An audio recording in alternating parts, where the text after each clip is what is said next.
Assalamualaikum warahmatullahi wabarakatuh. Selamat pagi semuanya. Saya harap semuanya masih semangat ya dalam mengikuti kuliah akuntansi keuangan lanjutan ini ya. Baik, untuk minggu keempat kita akan melanjutkan materi mengenai topik yang baru ya, yaitu penjualan angsuran. Asalkan nanti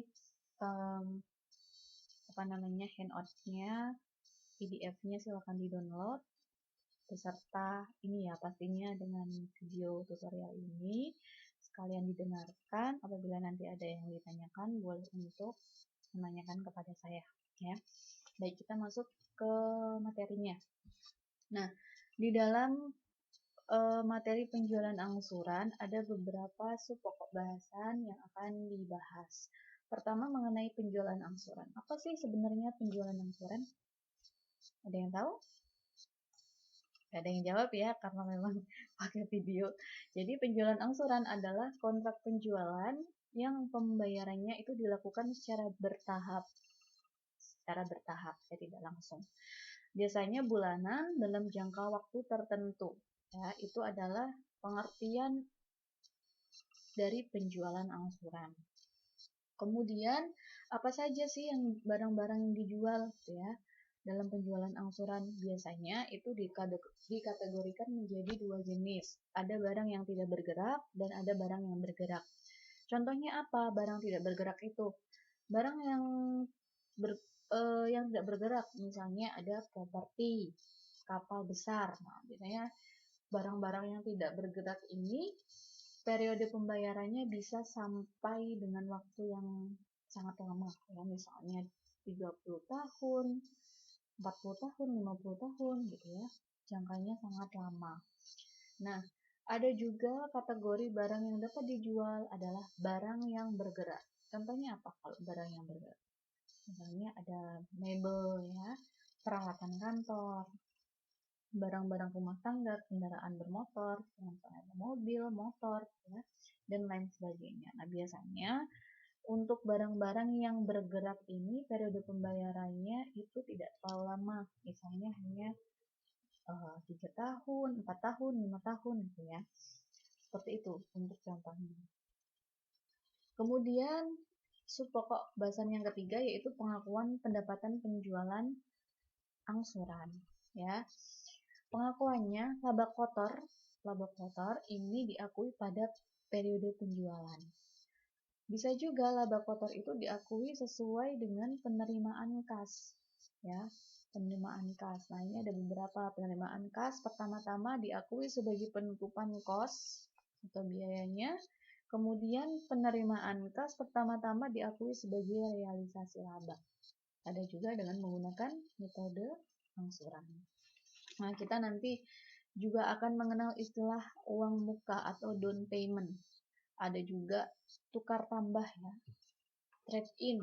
Nah, biasanya ini kalau barang-barang motor gitu ya, atau iya kayak motor gitu, biasanya tukar tambah, trade in. Ini motor baru, motor yang lebih modern, motor lama dijual, kemudian menambah kas tertentu, kemudian dapat motor yang baru. Nah, biasanya seperti itu. Kemudian sub pokok bahasan yang selanjutnya yaitu pembatalan kontrak dan pemilikan kembali. Pencatatan pemilikan kembali persediaan dan pengakuan laba rugi pemilikan kembali persediaan tersebut. Kemudian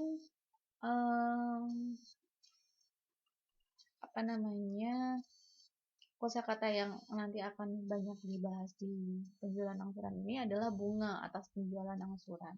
Nah, ini ada beberapa perhitungan untuk menghitung bunga ya. Yang pertama, ada bunga dihitung atas dasar saldo piutang angsuran akhir ya. Ada juga bunga itu dihitung atas dasar jumlah angsuran yang dibayar, dihitung atas dasar metode bunga efektif, dan dihitung atas dasar saldo piutang angsuran mula-mula. Nanti kita lihat bagaimana contohnya. Cara menghitung dengan berdasarkan beberapa alternatif perhitungan ini. Ya, Jadi sebelum nanti masuk ke contoh, ini saya akan berikan ya contoh yang lebih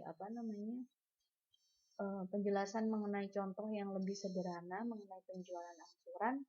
Silakan dilihat di pembahasannya. Ya, misalnya ada suatu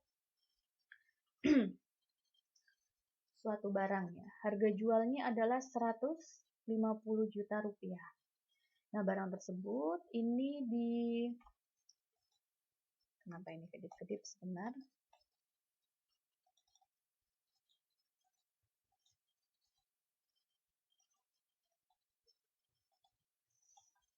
Oke. Harga jual 150, kemudian pada saat penjualan uang muka yang diberikan adalah 30 juta rupiah.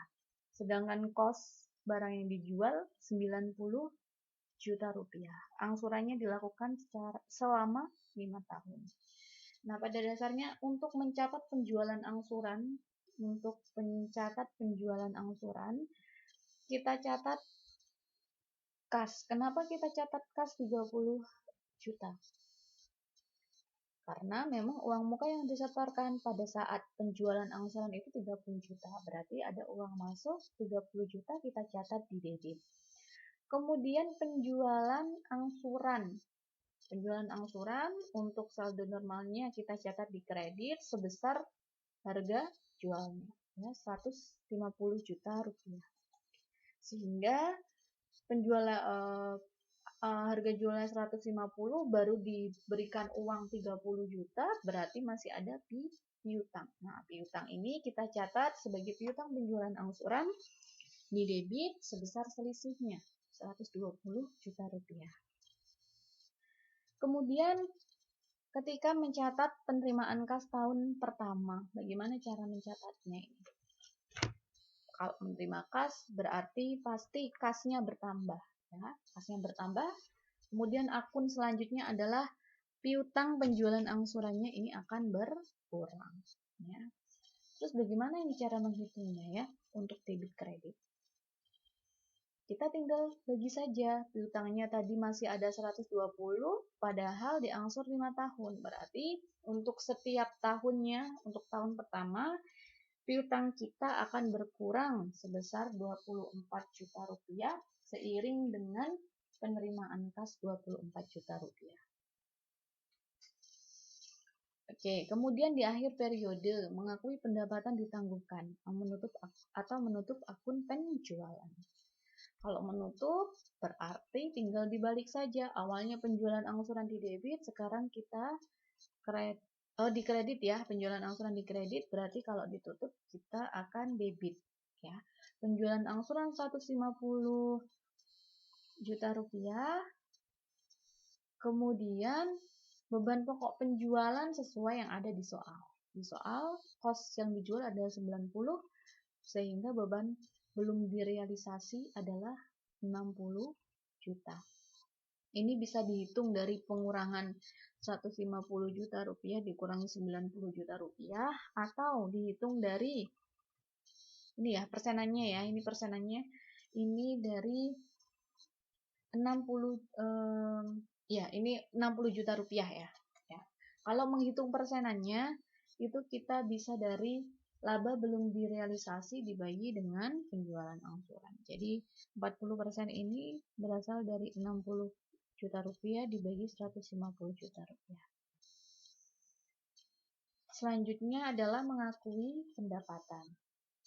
Pada akhir periode ya, laba belum direalisasi kita akan debit, dan yang di kredit adalah realisasi laba. Angkanya bagaimana?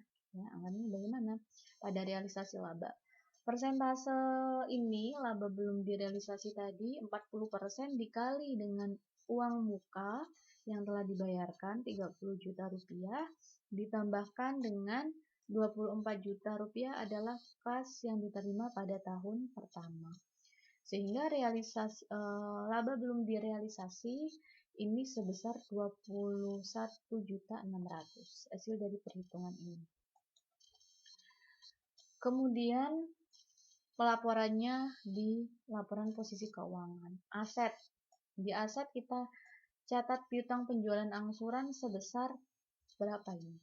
Besarannya 96 juta rupiah. Dari mana? Dari 120 piutang yang ada di sini, 120 juta rupiah, kemudian dikurangkan dengan piutang penjualan yang di sini, karena di sini sudah di kredit, sehingga debit dikurangi kredit sebesar 96 juta rupiah. Ya, sekarang piutangnya berkurang menjadi 96 juta rupiah.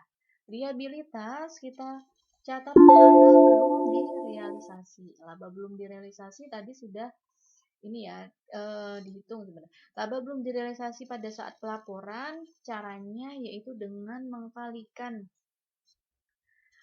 persentase ini 40% dikali dengan piutang penjualan angsuran yang ada di bagian aset 96 juta, sehingga laba belum direalisasi sebesar 38.400.000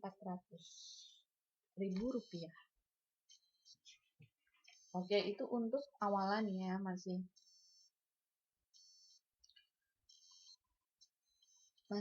ini bukan soalnya. Sekarang kita lihat di soalnya.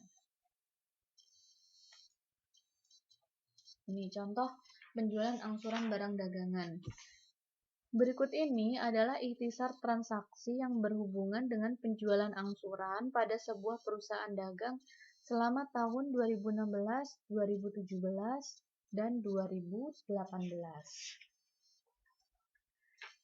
Ini ada kolom untuk tahun 2016, 2017, 2018, kemudian untuk barisnya ada penjualan angsuran, penerimaan kas dari 2016, 17, 18, beban pokok penjualan angsuran, persentase laba kotor atau gross profit margin.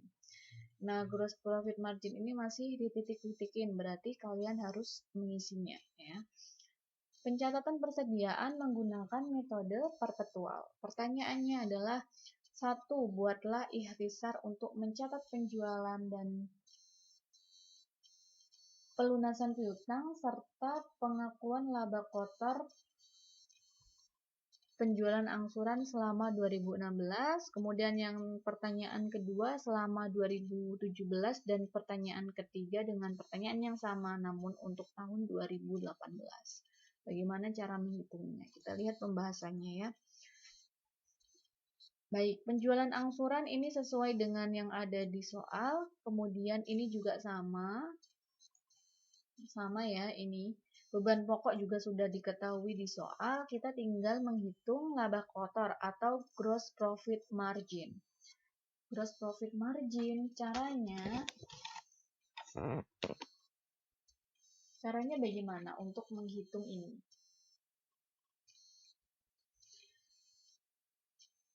Caranya bagaimana? Kita lihat laba kotornya terlebih dahulu.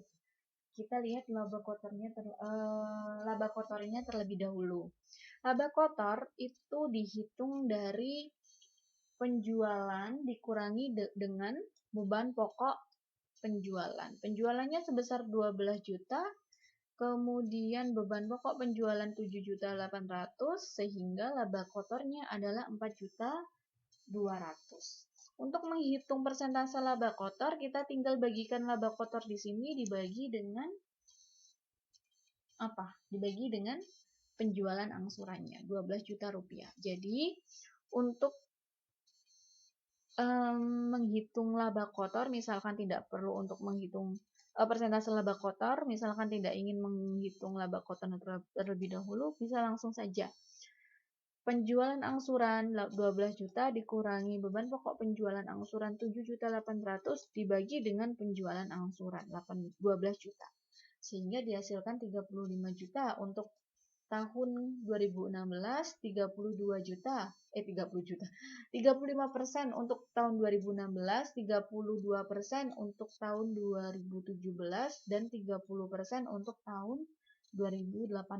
Ini caranya sama dengan yang tadi ya, yang saya contohkan di tahun 2016. Kemudian untuk jurnalnya. Contoh penjualan angsuran barang dagangan. Tahun 2016 kita pertama adalah mencatat penjualan angsurannya. Untuk mencatat penjualan angsuran, kita debit piutang penjualan angsuran, kita kredit penjualan angsuran. Besarannya berapa? Sesuai dengan yang ada di sini tadi. 12 juta, ya, penjualan angsurannya 12 juta.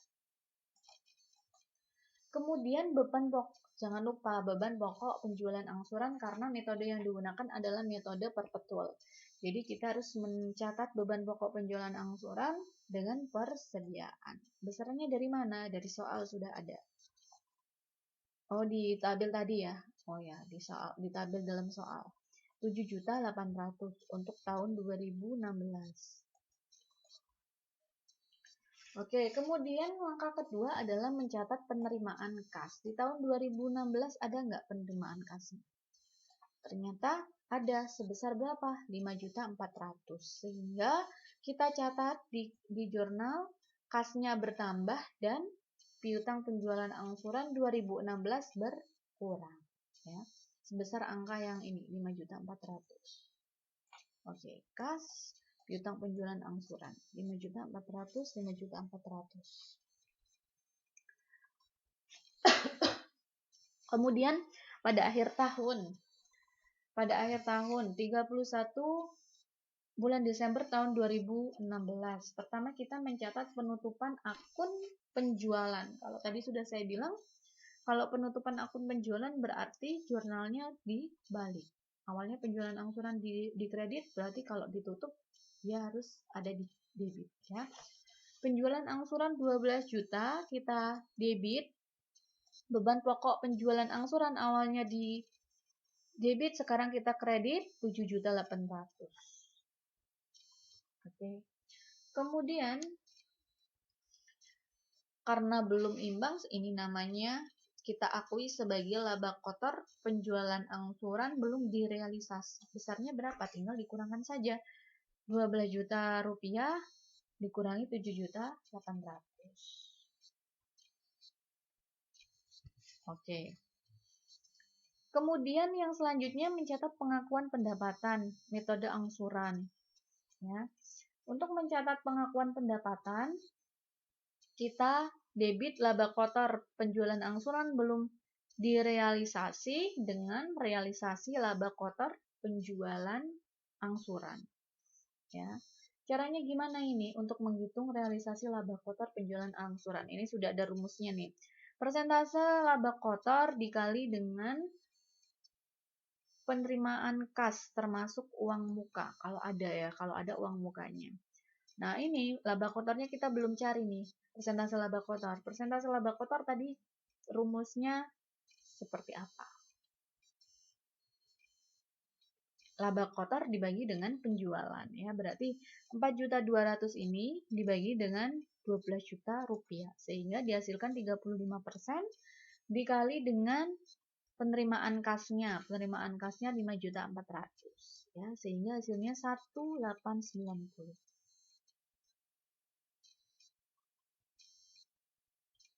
Kemudian di laporan posisi keuangan. Laporan posisi keuangan. Ada aset, ya, aset kita tulis piutang penjualan angsuran dan LKPA belum direalisasi. Laba kotor penjualan angsuran belum direalisasi. Besarnya dari mana ini 6.600.000? Kita lihat penjualan piutangnya. Piutang penjualannya pertama adalah 12 juta, ternyata sudah dibayar 5.400.000 sehingga saldonya saat ini 6.600.000. Untuk LKPA belum direalisasi, caranya yaitu dengan mengkalikan laba kotor, persentase laba kotor dikali dengan piutang penjualan angsuran yang ada di bagian aset, ya, sehingga dihasilkan 2.310.000 rupiah. Oke, untuk laporan laba rugi tahun 2016. Penjualan angsuran, pasti penjualan angsuran 12 juta sesuai yang ada di sini. Kemudian beban pokok penjualan 7.800.000 dikurangan saja 4.200.000. Kemudian laba kotor belum direalisasi sesuai dengan yang ada di bagian liabilitas 2.310. Kemudian kita dapatkan realisasi laba kotor sebesar 1890. Pengurangan dari laba kotor dikurangi dengan laba kotor belum direalisasi. Oke, itu untuk tahun 2016. Kemudian kita masuk ke tahun 2017.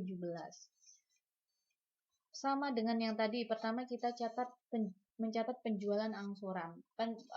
Untuk mencatat penjualan angsuran, kita debit piutang penjualan angsuran 2017 sebesar 15 juta ya, 15 juta yang ada di soal di sini nih. 15 juta, kemudian beban pokoknya 10.200 ya. Piutang penjualan 15 juta kita debit, penjualan angsuran 15 juta kita kredit. Selain itu jangan lupa karena metode perpetual kita harus mencatat beban pokok penjualan angsuran dan persediaan sebesar 10.200.000 rupiah.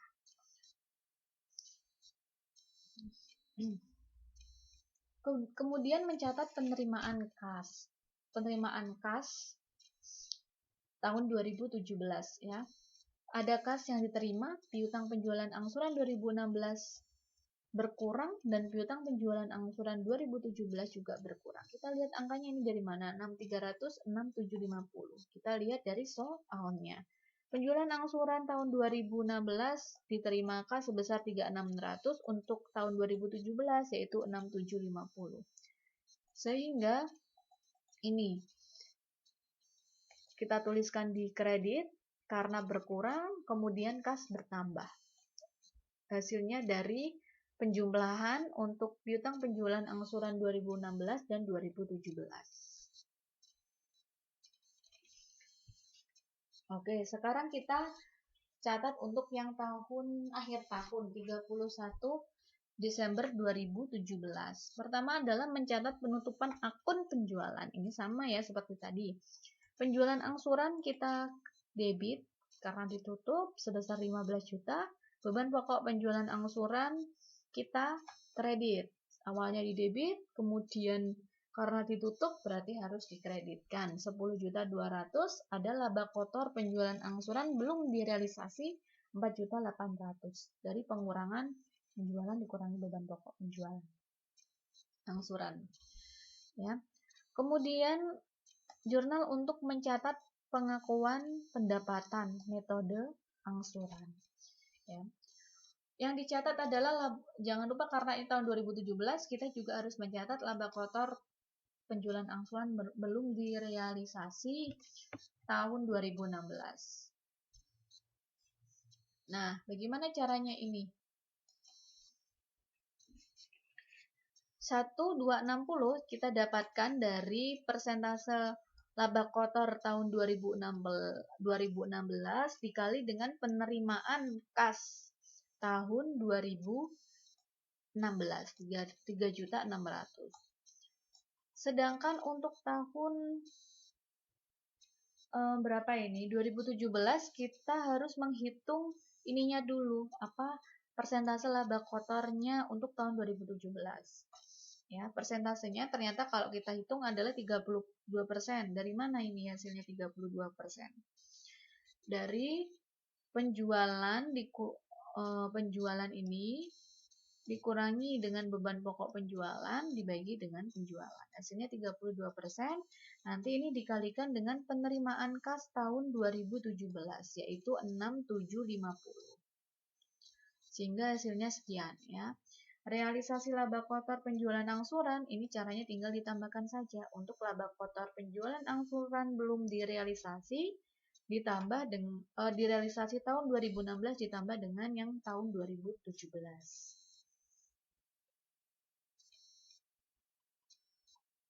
Oke, kita lanjutkan untuk pembuatan laporan posisi keuangan tahun 2017 ya, 31 Desember. Aset, pasti kita masih ada piutang penjualan angsuran. Ini hasilnya dari mana ya? Ini piutang penjualan angsuran tahun kedua. Nah, hasilnya adalah ternyata 3 juta ditambah 8.200.000. Dari mana ini 3 juta ya? Ternyata 3 juta ini adalah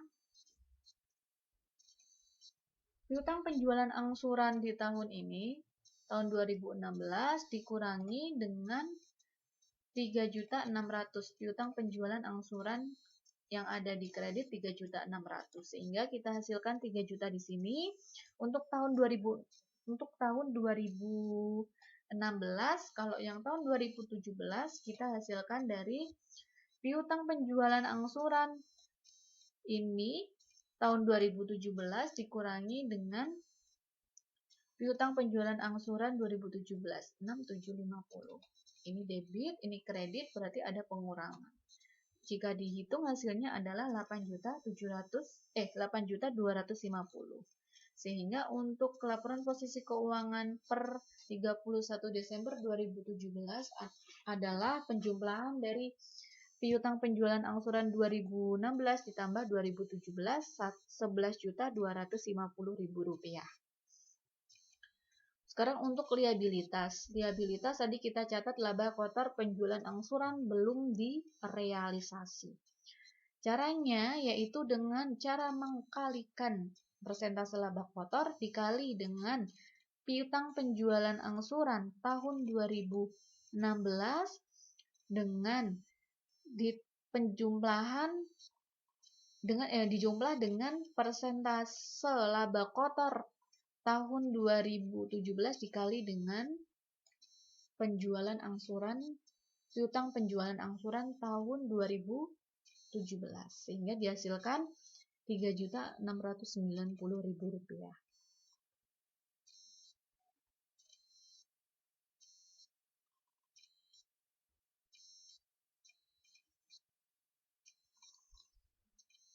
Kemudian laporan laba rugi untuk tahun 2017. Laporannya ya, pertama adalah kita tulis penjualan angsurannya. 2017 tadi ada penjualan angsuran 15 juta. Kemudian BPP angsuran 10.200. Laba kotor 4 juta, berarti pengurangannya ya 4.800. Kemudian laba kotor belum direalisasi adalah persentase laba kotor dikalikan dengan piutang penjualan angsuran tahun 2017, sama dengan tadi perhitungannya 8.250. Kemudian kita dapatkan realisasi laba kotor 2017.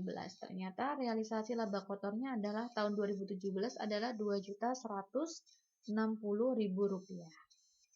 Nah, untuk yang realisasi tahun sebelumnya, laba kotor tahun 2016, kita lihatnya dari mana? 1.260.000. Kita lihatnya dari, ini harusnya ada ya, 35% atau persentase laba kotor tahun 2016 dikalikan dengan 3.600.000. Ya, dikalikan dengan 3.600.000, sehingga dihasilkan 1.260.000, hingga total laba kotornya tinggal kita tambahkan saja Rp3.420.000.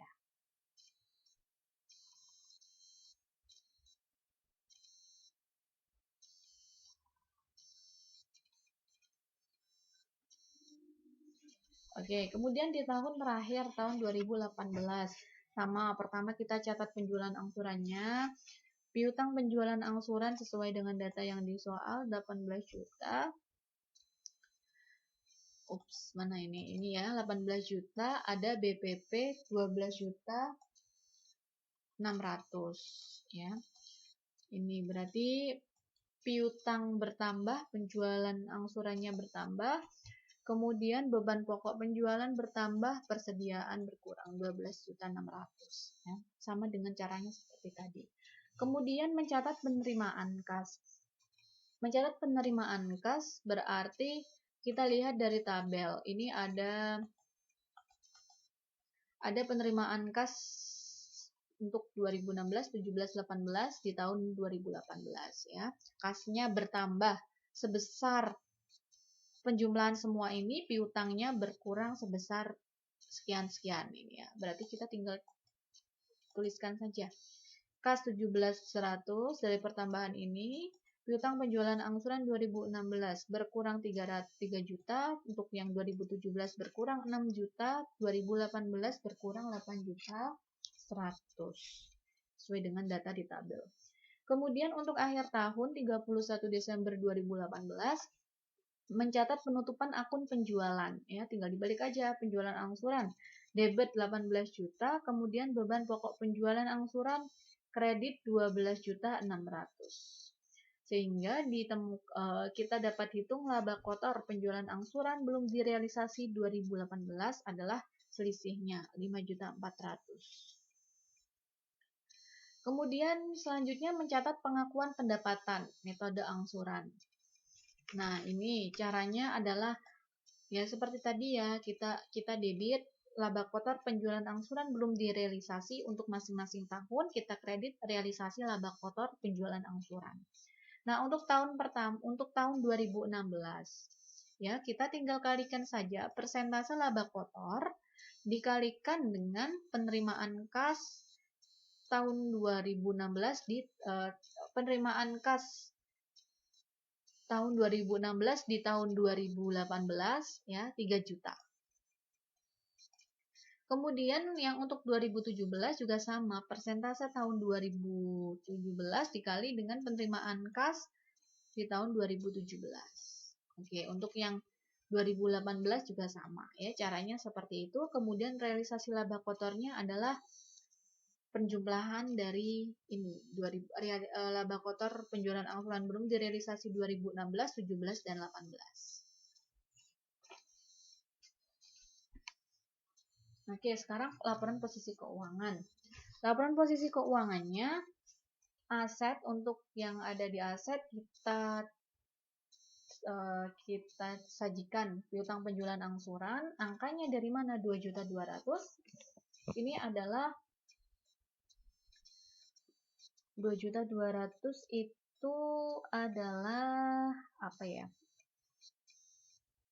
Piutang di tahun 2017 dan 2018 ya.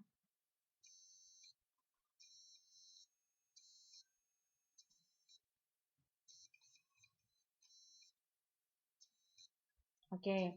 Ini 2.200.000, kemudian 9.900.000 adalah untuk yang tahun 2018. Kalau yang 2.200.000 adalah piutang tahun 2017 ya. Tadi itu sebentar saya lihatkan untuk yang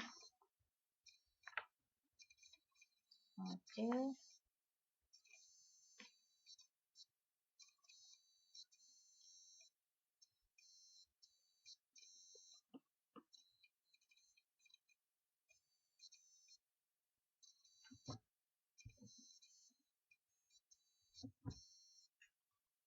Saya hitungkan pakai kalkulator terlebih dahulu biar lebih jelas ya.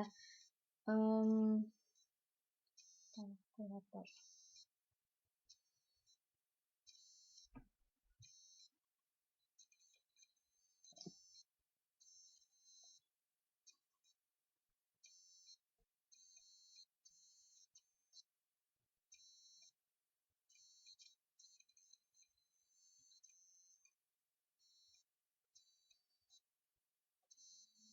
Ya, yang ini adalah piutang di tahun 2017, kalau yang ini adalah yang 2018 ya.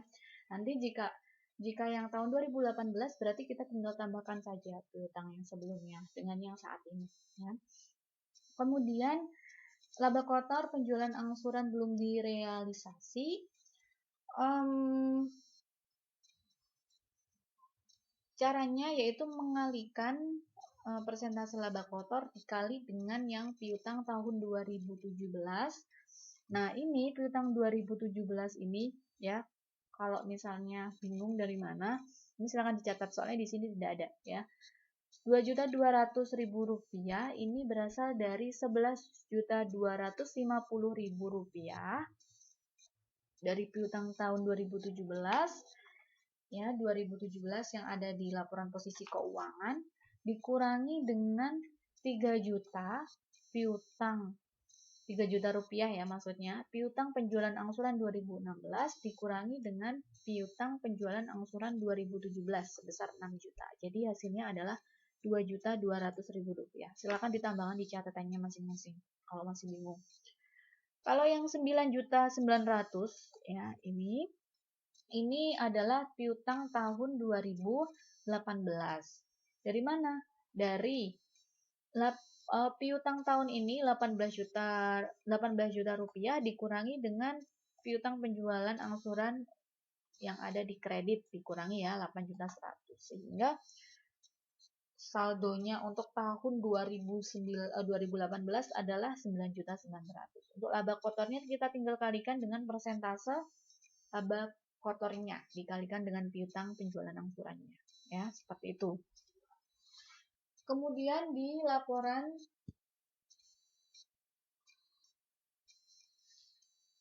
laba rugi untuk tahun 2018. Penjualan angsuran 18 juta sesuai dengan yang ada di sini 18 juta. Kemudian beban pokok penjualan angsuran 12.600.000 sehingga dihasilkan laba kotornya 5.400.000.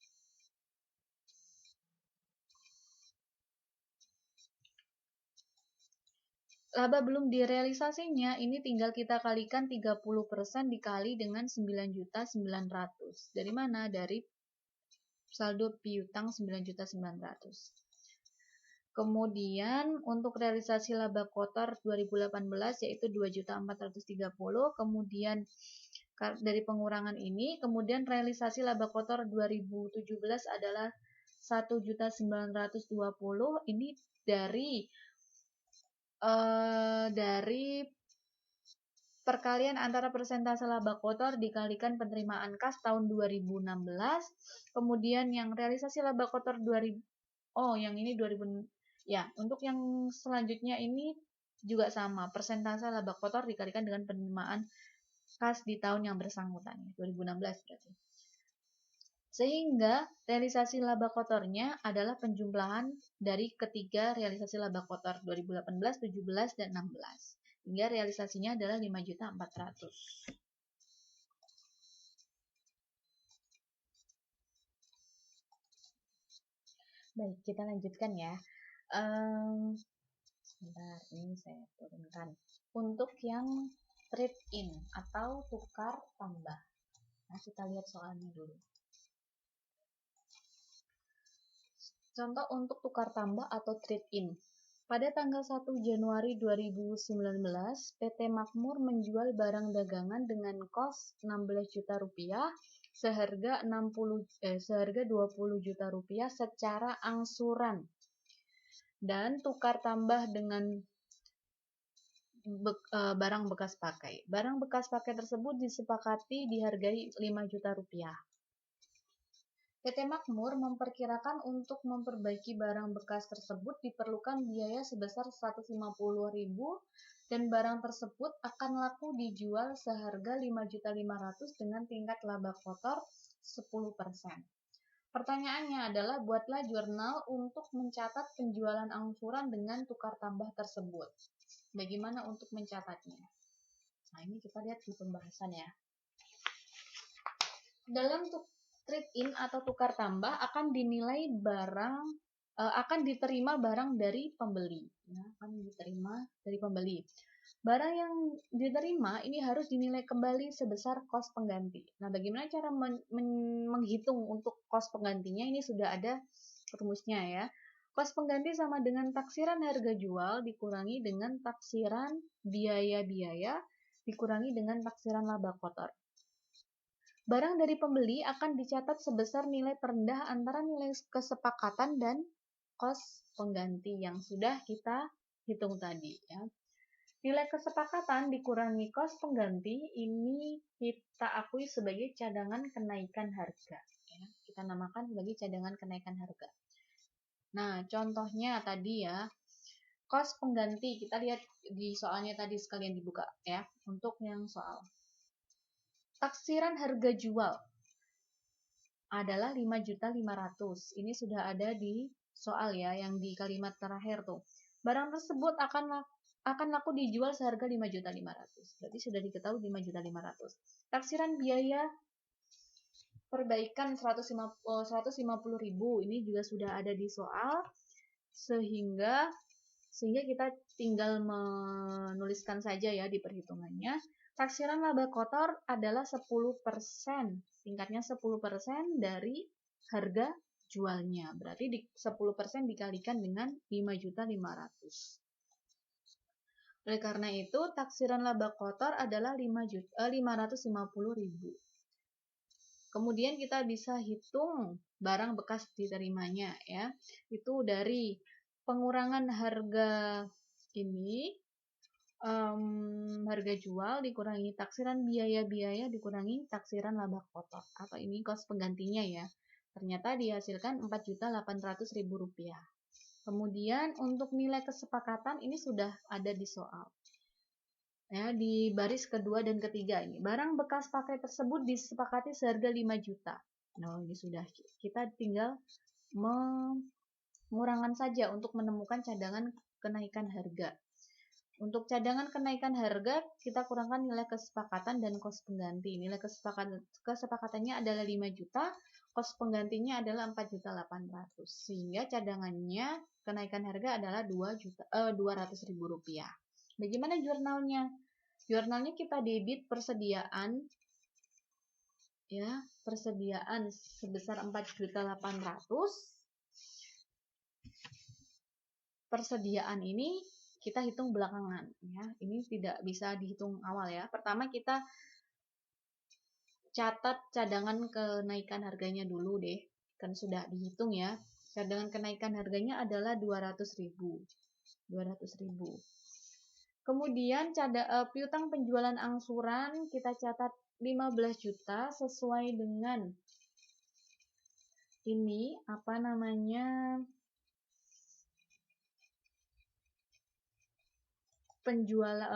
seharga angsuran ini di soal nih 20 juta ini harga jualnya dikurangi dengan harga yang disepakati 5 juta sehingga piutang penjualan angsuran 15 juta, penjualan angsurannya adalah 20 juta, sudah ada di soal juga.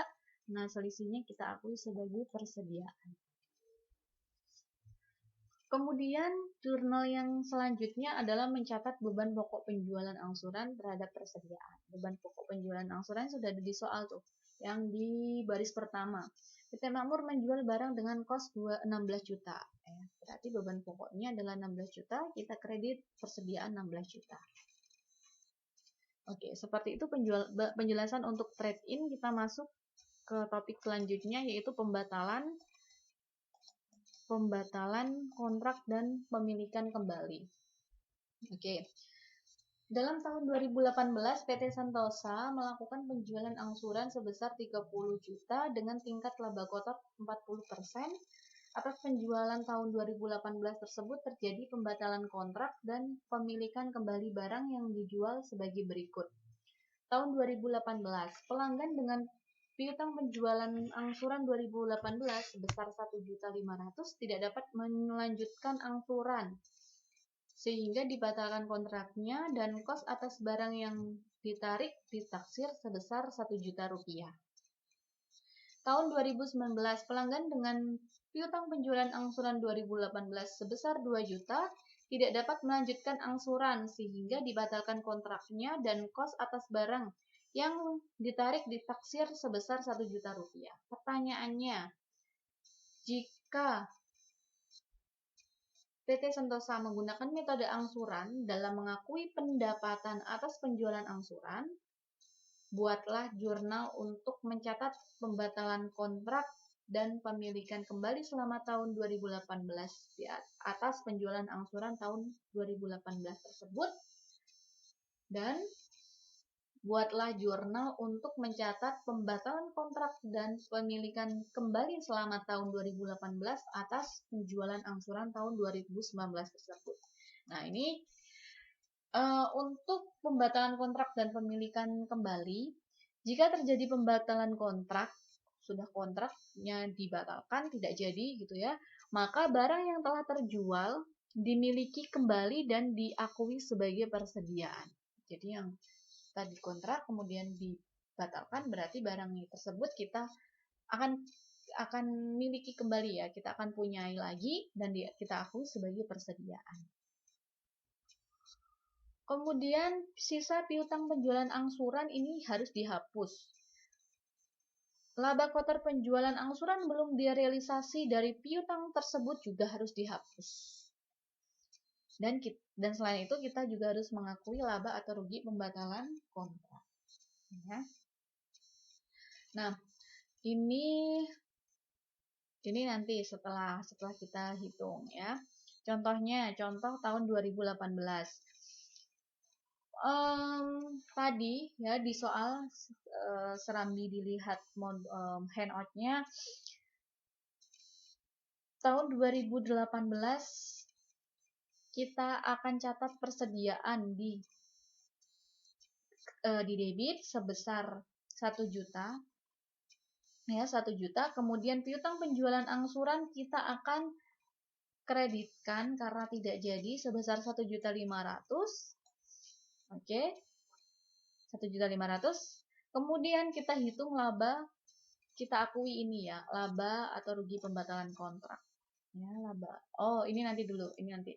Kita hitung laba kotor penjualan angsuran belum direalisasi. Ini harus kita hapuskan sehingga di debit sebesar 600.000.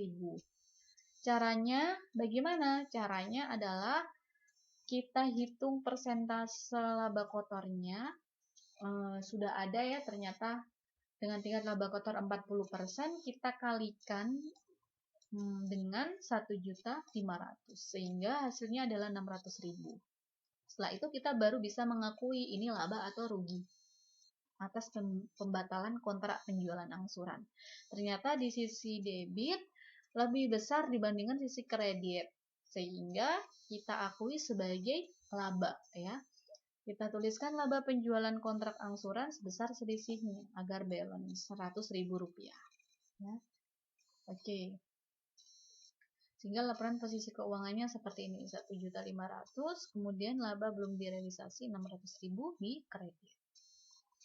Oke, untuk yang tahun 2019, sekarang 2019. Laporan posisi keuangannya, piutang penjualan angsuran 2 juta, kemudian 800.000. Ini nanti dulu ya. Labanya, laba kotor penjualan angsuran ini kita hitung dari persentase laba kotor dikalikan dengan piutang penjualannya ya. Berarti kalau yang 800.000 ini dari 40% sudah ada di soal dikalikan dengan piutangnya, piutang penjualan angsuran 2 juta sehingga hasilnya 800.000. Kita tinggal membuat jurnalnya.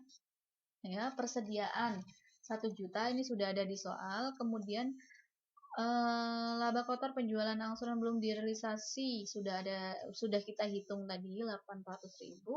Kemudian piutang penjualan angsuran 2 juta rupiah ya. Kita hapuskan untuk piutang dan laba kotornya. Laba kotor penjualan angsuran belum direalisasi. Nah, kita lihat ini mana yang apakah sudah balance atau belum. Kalau belum pasti ada laba atau rugi ya. Ternyata untuk sisi kredit ini lebih besar dibandingkan sisi debit. Berarti kita akan mengakui adanya rugi. Nah, rugi kita catat di debit. Rugi pembatalan kontrak penjualan angsuran sebesar 2 juta rupiah. Oke, itu untuk penjelasan mengenai pembatalan kontrak dan pemilikan kembali. Sekarang kita masuk ke topik yang terakhir untuk penjualan angsuran adalah contoh bunga dalam penjualan angsuran.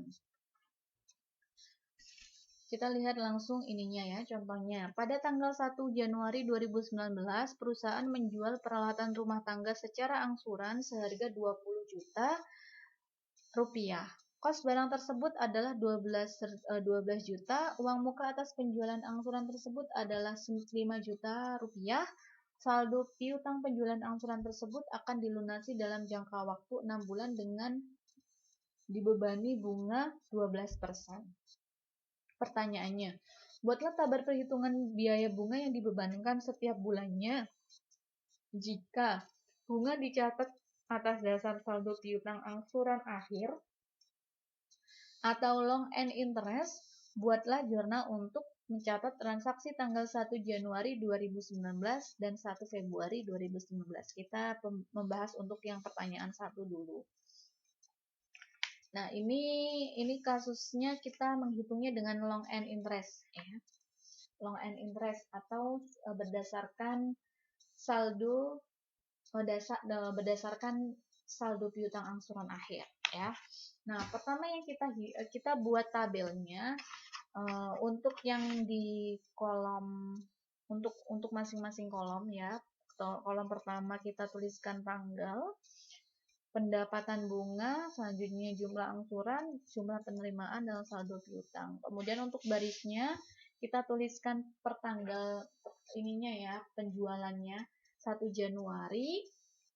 Kemudian ada transaksi lagi 1 Januari untuk pembayaran uang muka ya, kita tuliskan dua baris untuk 1 Januari.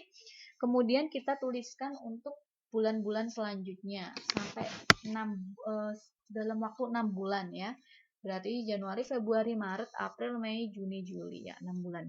Oke, kemudian langkah pertama adalah kita tuliskan saldo piutangnya terlebih dahulu, 20 juta rupiah. Ya, saldonya 20 juta rupiah. Kemudian di soal sudah disebutkan bahwa uang muka atas penjualan angsuran adalah 5 juta. Berarti tanggal 1 juta sudah tanggal 1 Januari sudah ada uang mukanya. Jumlah penerimaannya adalah 5 juta. Sehingga saldo piutangnya awalnya 2 juta sudah dibayarkan 5 juta sehingga saat ini saldonya adalah 15 juta rupiah. Ya. Kemudian untuk tanggal 1 Februari sampai Juli ini dikenakan namanya bunga ya. Jadi kita hitung bunganya. Bunganya dari mana? Karena ini menggunakan metode long end interest atau atas dasar saldo piutang angsuran akhir, berarti kita lihat dari ini saldo piutangnya. Bunganya berapa? Ini berapa persen? Di soal sudah ada dibebani bunga 12%. Ya, 12%. Oke, sehingga untuk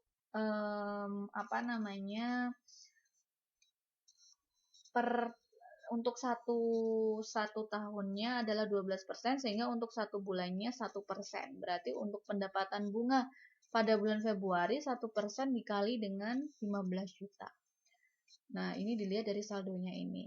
Kemudian jumlah angsurannya ini akan sama ya, akan sama untuk Februari sampai Juli. Bagaimana cara menghitungnya? Kita lihat dari saldo piutangnya dibagi dengan berapa bulan dia mengangsur atau ya mengangsur gitu ya.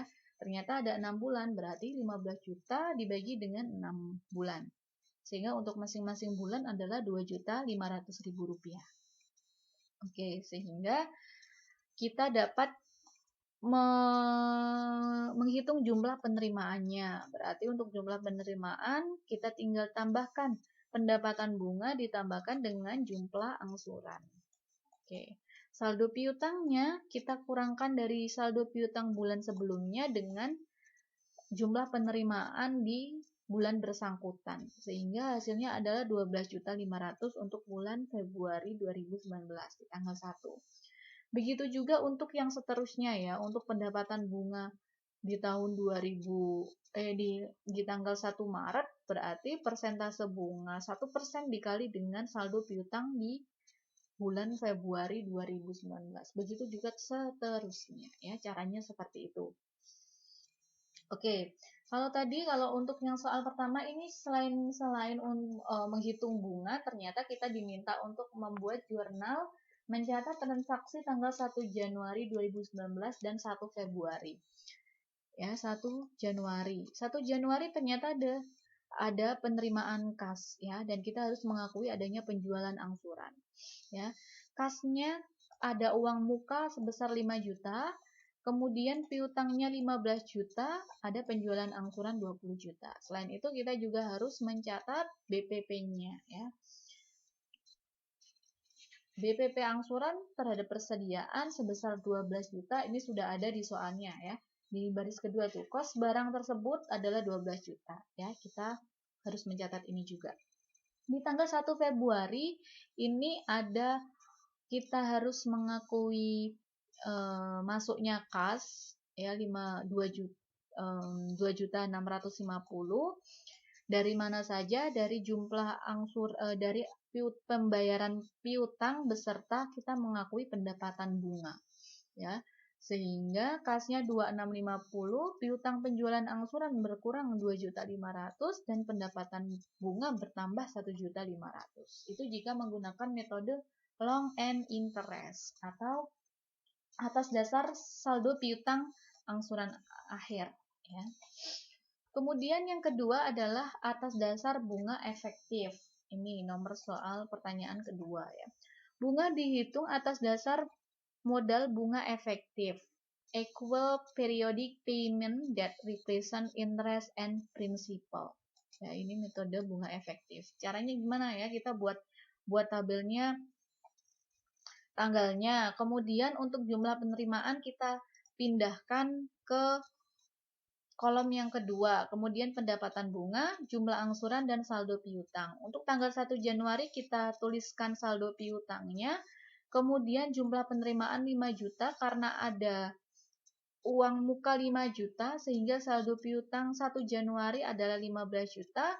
Kemudian jumlah penerimaan, ini yang menjadi diperhatikan ya, untuk jumlah penerimaan ini kita menghitungnya dengan menentukan present value of an ordinary annuity dulu ya. Ini sudah ada rumusnya. 1 dikurangi 1 per 1 plus I pangkat N dibagi dengan I. Kalau I berarti tingkat suku bunga, N adalah jangka waktunya ya, jangka waktunya. Nah, ini jika dihitung ternyata sudah didapatkan 5,79548. Nah, untuk menghitung jumlah penerimaan, kita tinggal bagi sisa piutang dibagi dengan PV of an ordinary annuity ya. PV of an OA ya, biasanya disingkat seperti itu. Sehingga hasilnya 15 juta dibagi dengan 5,79548, hasilnya 2.588.224. Nah, ini di bulan Februari sampai Juli ini sama jumlah penerimaannya. Ya, jumlah penerimaannya ini sama. Kalau tadi yang sama adalah ini ya, jumlah angsurannya, kalau yang ini jumlah penerimaannya. Nah, pendapatan bunga ini sama caranya dengan cara mengalihkan persentase bunganya 1% dikali dengan saldo piutang di bulan sebelumnya ya. Misalnya 1% dikalikan dengan 15 juta, 1% dikalikan dengan 12.500 sekian. Kemudian 1% dikalikan 10.999.170. Sehingga nanti untuk jumlah angsuran kita tinggal kurangkan saja dari jumlah penerimaan dikurangi dengan pendapatan bunga. Ya, tapi nanti jika ditambah jumlah angsurannya tetap sebesar 20 juta ya. Oke, itu untuk pembahasan mengenai yang subtopik yang terakhir, bunga dalam penjualan angsuran. Semoga materi yang sudah saya jelaskan selama kurang lebih 1 jam ini dapat bermanfaat bagi pemahaman kalian semua. Jika nanti ada pertanyaan, silakan jangan ragu untuk ditanyakan kepada saya. Ya, terima kasih atas perhatiannya. Saya akhiri. Assalamualaikum warahmatullahi wabarakatuh.